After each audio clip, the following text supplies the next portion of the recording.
Hey guys, Mark here with Michael Anthony Fitness. and as always, thank you guys for watching, commenting, and subscribing to the Joe Boo Sports Report. Without you guys, this literally does not work. Man, I've been down the country there, looking at that 200-year-old house, getting my measurements and stuff, and headed back up the road, and I'm tired. You tired? I'm not tired. It's going to be about 275 miles of driving by the time I get home, plus the work in between. What's interesting is when I posted a video yesterday about DeMarcus Lawrence wanting to come back, I had a couple. DeMarcus Lawrence. I'm sorry, DeMarcus Ware. I brain fart, man. Too many miles. DeMarcus Ware wanting to come back. I had a couple people go at me and say, "Man, you're just a clickbaiter, man. You're clickbait." No, it's true.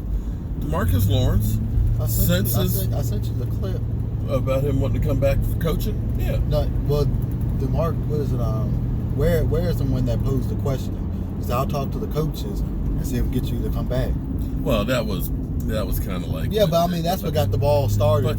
But he's saying, over the weekend, the thing that Law Nation was at with Cowboys Experience, that he wants to come back as an official coach or / consultant. That's what he said in the interview. Yeah, and so that's not clickbait. Now, I'm going to tell you what's clickbait is. Miss Jackie. Don't y'all ever say anything about Miss Jackie, because Jackie does a whole lot of work during our live streams, being one of the moderators and things, and she's constantly sending me updates and stuff, because I'm on the road, I'm sleeping and doing stuff, so I don't get everything, because the Cowboys, there's a lot of stuff on there. But she sent me a link this morning, and when I first saw it, I was like, what? And the headlines were Byron Jones, oh God, now I can't remember exactly how it was worded, but Byron Jones declines in his career. I was like, Byron Jones declined. And as you start reading it, and it said, the sad fact of the matter that Byron Jones at 25 is already declining in his career. And I was like, wait a minute. Didn't Byron Jones have the best year of his career? Wasn't he, until he had the hip flexor injury, leading the NFL as a shutdown corner? And I was kind of like, how is he declining 21%? Because it said 21%. Byron Jones at 25 declines 25%. And I was just like, damn, I got to read this. And as you go into it, it says declined in fantasy points. Who cares about fantasy? But that's what the article was about. Okay, so, and here was the thing. I was like, okay. It's like he switched from safety to cornerback because they were looking at his numbers of tackles. Basically, I don't do fantasy football. I'm sorry. There's just something wrong with doing fantasy football. Fantasy football is only to make the NFL more money. But that's all it is. How can I be a Dallas Cowboy fan and let's say I got a Eagle player or a Redskin or a Giant player that's on my... Forget that. I'm sorry. That's how the NFL gets you to watch more games so you can make more revenue. That's all it is. I guess. But regardless. So he switched from safety to cornerback, because safety, you get more tackles. Basically, a safety is a smaller linebacker that is the last line of defense. A cornerback doesn't get a whole lot of tackles unless he sucks. And that the quarterback basically say, oh, well, this guy, he can't cover, so that's where I'm going to do all my completions right there on him. And he has to tackle a lot because, well, he sucks and they're always throwing at him. But if you're a shutdown corner, quarterbacks don't throw to your side. So if tackles is the barometer for it, of course, you're going to have worse fantasy football numbers. So, yeah, that article was true in some regard because it was actually his fantasy numbers declined by 21%. But the way it made it read was, oh my God, Byron Jones, he's declined by 21%. The Dallas Cowboys are talking about re-signing him. Well, I forget him. He's a bum. Cut him. Yeah. But anyway, one other thing I was going to talk about what was really cool, I love YouTube and, well, Facebook as well and all that stuff. Social media with all these great guys, all these great YouTubers and stuff. Because unlike ESPN, I don't care what ESPN show you go to, the narrative is the same for the Dallas Cowboys. Dak Prescott sucks. He's not worth getting paid. Zeke Elliott is a bad guy and needs to be suspended. The Cowboys are choke artists and blah, blah, blah. And the Eagles are great. That's what you get. And because they're so big, they know that the Dallas Cowboys are what people are going to click on and talk about. So if you go ahead and say something outrageous like Jason Whitlock is the anti-Dallas Cowboys and Dak sucks guy and all this, that, and the other, it's about controversy. It's not about actually giving you news and real things. You follow me? It's shock value. But when you get in here and you talk, each one of us have a little different flavor, a different talk and things like that, and a different opinion. But it all comes from the fact that we are actually fans of the Dallas Cowboys. And I met West Coast. I'm on the East Coast. I don't live in Dallas. I actually live Northern Virginia, and I'm always here sticking to the Washington Redskins. I'm a thorn in their side and have been all my life. You got West Coast, Tyson on the West Coast. And I remember him doing a video talking about Dez a couple days ago. And we ended up doing a live stream on his channel last night. And we were discussing it because Dez Bryant is one of those players that there's passions. He's like a lightning rod, Some people screw Dez. Other people, Dez, you got to have him. He was wrong. And Tyson's thing on that is, we need Dez Bryant back. If you can get him back real cheap, you bring back Dez Bryant because he's a playmaker and everything else, and the narrative is wrong. Oh, okay. And I've been just thinking about it, and we had a conversation about this last night in the live stream, which was really good. But I think that ship has just sailed. I think, Tyson, I think you're just way wrong on that. For a multitude of reasons. Because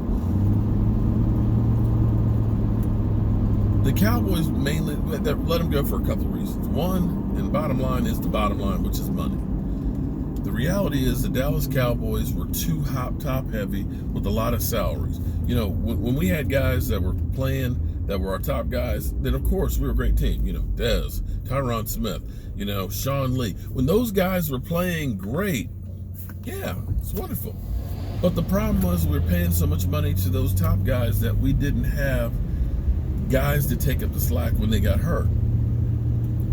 And the reality is with Dez, since that 2014 season, which was his best year, as well as Tony Romo, every year it's been leg injuries. And even though last year he didn't have training camp or OTAs and all that, literally 2 practices, he ruptured his Achilles. His body is just failing. What? It was just one. What? It was just one. It was just one practice? Yeah, one day. Damn. One day. He couldn't get through 2. This is one day. Thank you for correcting me.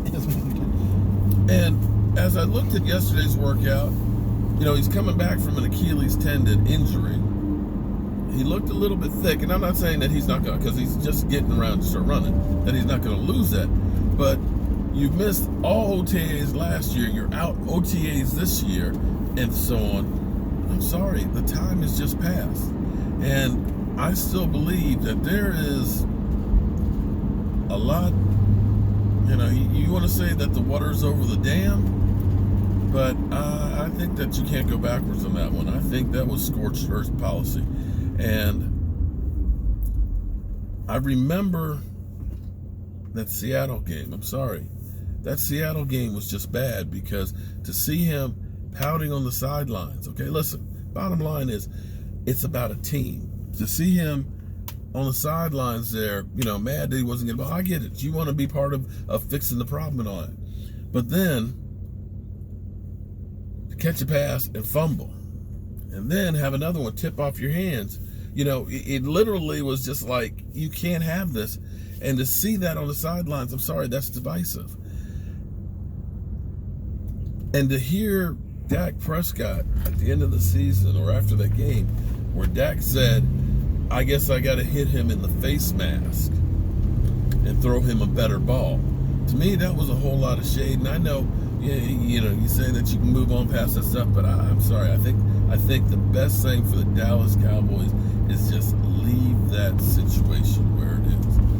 I loved Dez. I wish Dez had gotten the ring, but I think it's just not good. And then you start looking at, here's my other thing on this too. And people, you can go ahead and condemn me and all that, but I start looking at Amari Cooper right now as the number one.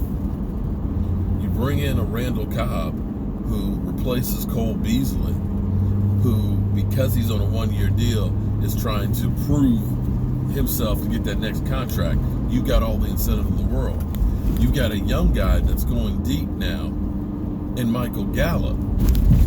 I like the chemistry that's building right here with these guys.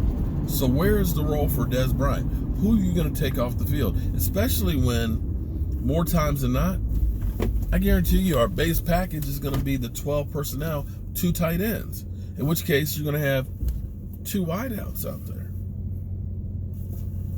Who's going to sit? And how's Dez going to like getting, or sometimes being inactive, or getting 10 plays? How's that dynamic going to work? So, Tyson, I enjoyed being on with you, man, but I think you're just way off on that Dez Bryant situation. I mean, I got other reasons and stuff, but, you know, I don't want to sully the player or anything like that. I just think it's better just to leave that thing alone. You got anything, Dan? I mean, he can come back if he wants to. You take Dez back?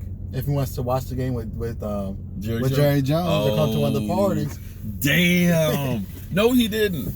He said he can come back and watch the Cowboys play. Jerry Jones. Then he come back for some. I can't believe that's my son. Then he come back for a Beyonce concert at the Dallas Cowboys Stadium. I think he did. And watched it with Jerry Jones. My son is cold as ice. It's the truth, though. He don't leave me on the field. He's past his prime. And as Laurel Nation said, he's been playing the same since he came to the Dallas Cowboys. It's just that Tony Romo hid a lot of the problems that Dez Bryant had. That's the truth. That was the last time. I mean, the only time other than that 2014 season was Dak's rookie year, the second half of the season, and going into that playoff game. I don't believe they were. After that, it's just nothing. And I just think, oh, I forgot. They changed that, didn't they? They switched the exit on the other side here. Almost forgot. I just think that's just one of those ones that you're better off leaving alone. I'm sure I'm going to be getting some hate mail and everything else. But, Tyson, I'm sorry, you're wrong, man. All right. About 35 more miles to go, and we'll be back. I'll see you guys later.